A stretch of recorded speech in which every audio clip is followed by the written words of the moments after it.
Here's a question I never thought I'd ask. Did a maritime mummy exact vengeance on the people who cannibalised him? Let's find out.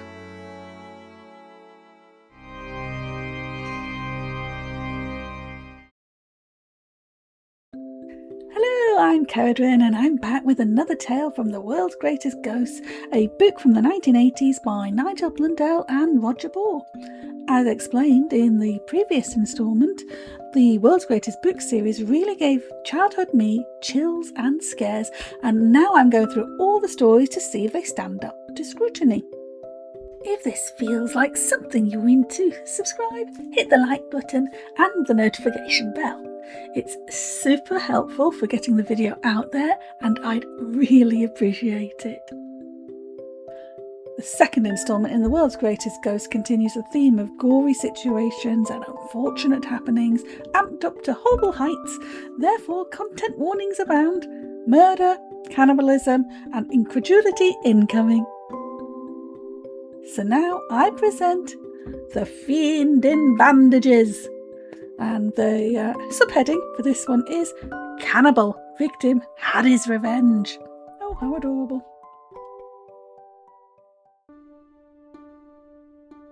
We remain in the 1800s, July 1884 to be precise. The British yacht Pierrot has gone down in the Atlantic and, packed like proverbial sardines in a tiny dinghy, 4 sailors rapidly approach starvation near 4 weeks after the Pierrot sank. The captain, one Edwin Rutt, decides that there is only one solution to their predicament: cannibalism. Let's draw straws, he says, to decide whose lunch.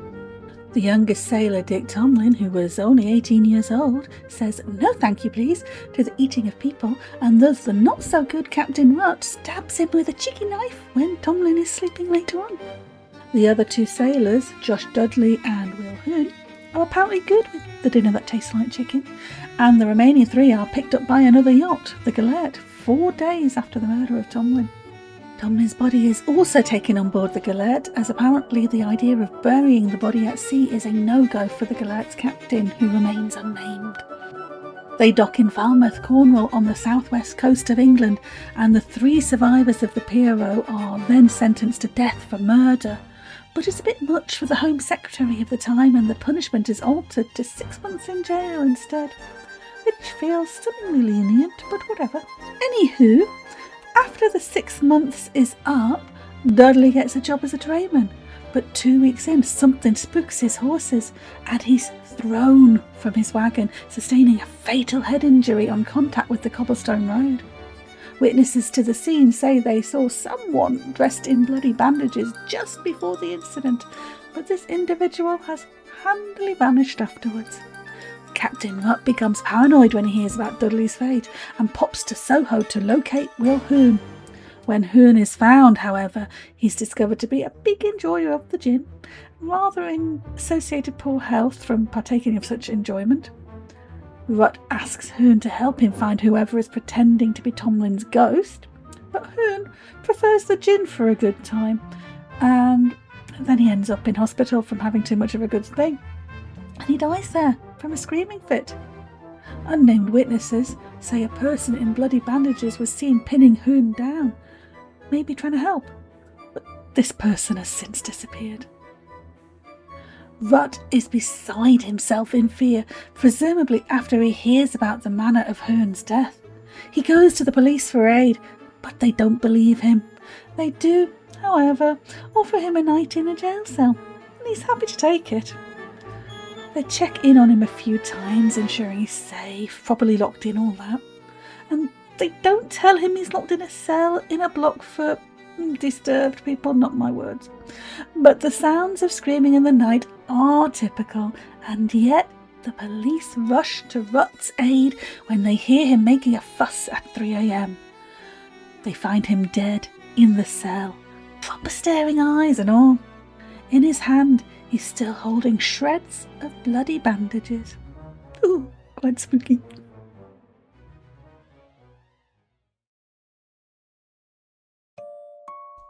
Oh dear.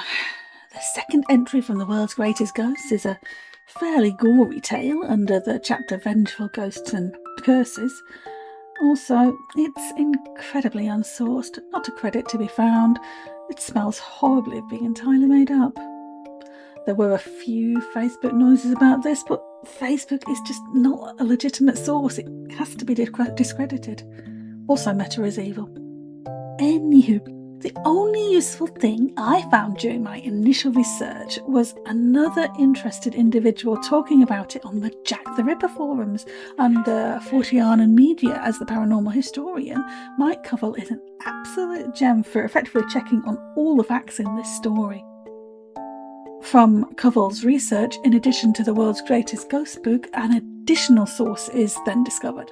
The Weekly World News from October 1981, Volume 2, Number 52. I believe I've lost a few brain cells, at least, from trawling through the sheer amount of fanciful nonsense to read the article in question. Given the Weekly World News later had a disclaimer, the reader should suspend disbelief for the sake of enjoyment, I should have known better. Weekly World News is known for being a bit of a mad thing. It can't be taken as legitimate. It's for humorous purposes, satire. It's not an actual, real news source.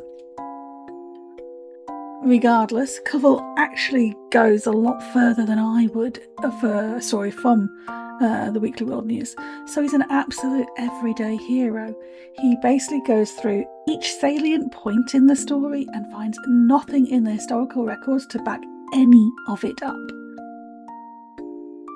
I've made sure to include the link to his post in those forums in the description for this video, and would encourage you to have a look to see the sort of thing that should be included in your references and sources when you're talking about historical paranormal cases, or just even modern ones, frankly.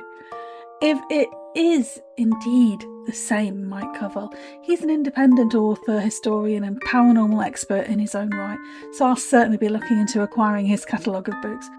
I'm only sad I've never come across him before, but I'll blame living under a rock and not being in the UK for a very long time for that. So, were there any ghosts or curses? Not really.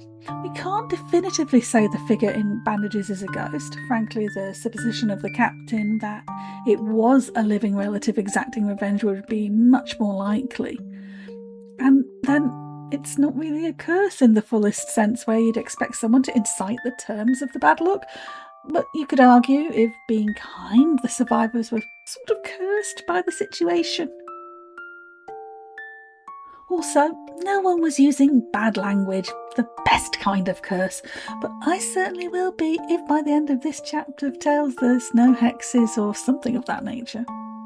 In closing, I'd like to keep the rest of my brain cells, so I'm happily dismissing this tale as the fancy of journalists and authors who were also journalists.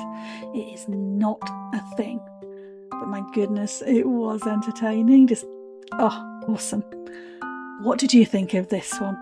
Have you heard it before? If it was real, what do you think really happened?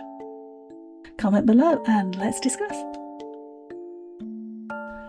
Thanks for watching, especially if you stuck with me to the end.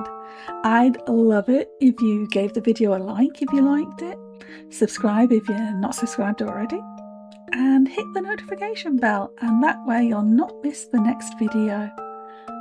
Bye for now.